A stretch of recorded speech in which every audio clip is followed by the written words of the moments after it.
လာ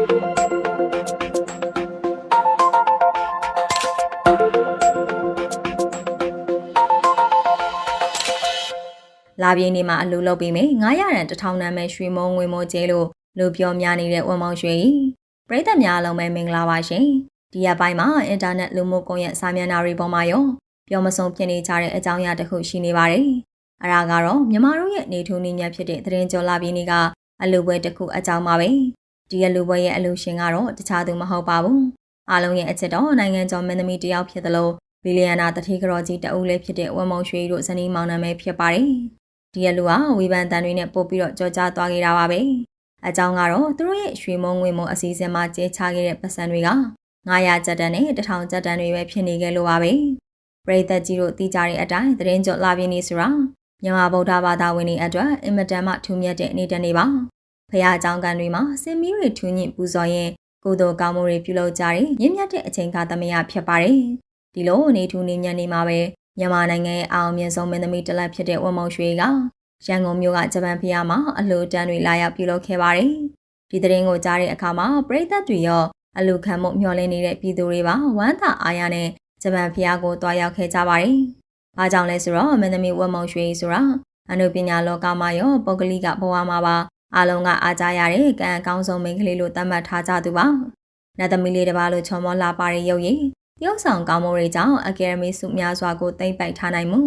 နောက်ဆုံးမှာတော့မိန်းကလေးတိုင်းရဲ့အိမ်မက်ဖြစ်တဲ့မြန်မာနိုင်ငံရဲ့ထိပ်တန်းခရိုနီတထေးကြီးတအုပ်ဖြစ်သူကိုနိုင်ဖြိုးကျော်နဲ့လက်ထပ်ပြီးဘီလီယံနာတထေးကတော်ကြီးဘဝကိုရောက်ရှိသွားခဲ့တာတွေကြောင့်သူ့ရဲ့ဘဝဟာပြည့်စုံလွန်နေလို့အားလုံးကသတ်မှတ်ထားကြပါတယ်ဒီလိုမျိုးအနေနဲ့လားရွှေနဲ့မြလို့တင်စားရလောက်တဲ့ဘီလီယံနာတထေးဆောင်တွေက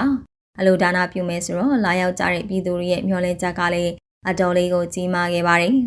အလူပွဲကတာမန်အလူမျိုးမဟုတ်ပဲအလွန်ခန္ဓာကြီးကျယ်လိမ့်မယ်အထူးသဖြင့်အလူပွဲတွေရဲ့အဓိကဆွဲဆောင်မှုတစ်ခုဖြစ်တဲ့ရွှေမုံငွေမိုးကျဲတဲ့အစီအစဉ်မှာဆိုရင်တကယ်ကိုထိရောက်တဲ့ငွေကြေးပမာဏတွေနဲ့လှူဒန်းကြလိမ့်မယ်လို့အားလုံးကယုံကြည်ထားခဲ့ကြတာပါတချို့ဆိုရင်နေ့လည်နေခင်းနေကွက်ကွက်ပြက်ပြက်ပူနေတာတော့မှမဟုတ်ပဲနိုင်ပေါင်းများစွာတန်းစီပြီးစိတ်ရှိလက်ရှိနဲ့စောင်းဆိုင်ခဲ့ကြပါတယ်ဒါပေမဲ့တကယ်လက်တွေမှာတော့အားလုံးရဲ့မျှော်လင့်ချက်တွေကအရာမထင်ခဲ့ပါဘူးမမောင်ရွှေတို့ဇနီးမောင်နှံကငွေဆက်ကိုအထားလိုက်ကင်ပြီးကျဲချလူရန်ခဲ့တာမှန်ပေမဲ့အဲဒီငွေဆက်ကိုတွေဟာအများထင်သလို1000တန်း9000တန်းတွေမဟုတ်ပဲ900ရန်နဲ့1000တန်းတွေပဲဖြစ်နေကြတာဖြစ်ပါတယ်ဒီမြင်ကွင်းကိုမြင်လိုက်ရတဲ့အချိန်မှာတော့အကြာကြီးတန်းစီဆောင်ခဲ့ရသူတွေဟာတကယ်ကိုစိတ်ပြက်လက်ပြက်ဖြစ်သွားခဲ့ကြရပါတယ်ဒီကိစ္စနဲ့ပတ်သက်ပြီးလူမှုကွန်ရက်ပေါ်မှာဝေဖန်သံတွေထွက်လာခဲ့ပါတယ်ဝေဖန်သူတွေကခရိုနီတထေးကြီးလက်များဖြစ်ပြီးတော့မှမရှိစင်ရသားပြည်သူတွေကိုဒီလောက်ပဲတရားထပ်တန်ရလားဆိုပြီးမေကွန်ထုတ်ခဲ့ကြပါတယ်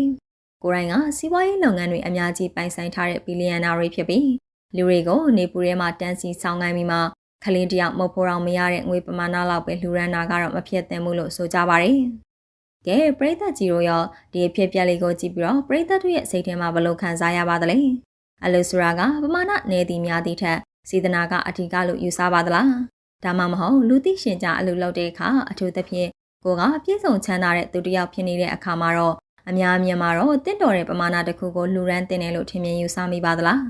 ဒီဗီဒီယိုလေးကိုအဆုံးထိကြည့်ရှုအားပေးခဲ့ကြတဲ့ပရိသတ်ကြီးအနေနဲ့မမောင်ရွှေတို့ဇနီးမောင်နှံရဲ့လုပ်ရတဲ့ပတ်သက်လို့ဘယ်လိုထင်မြင်မိလဲဆိုတာကိုယ့်ရဲ့အမြင်လေးတွေကိုကောမန့်မှာပြောသွားခဲ့ကြပါအောင်ရှင်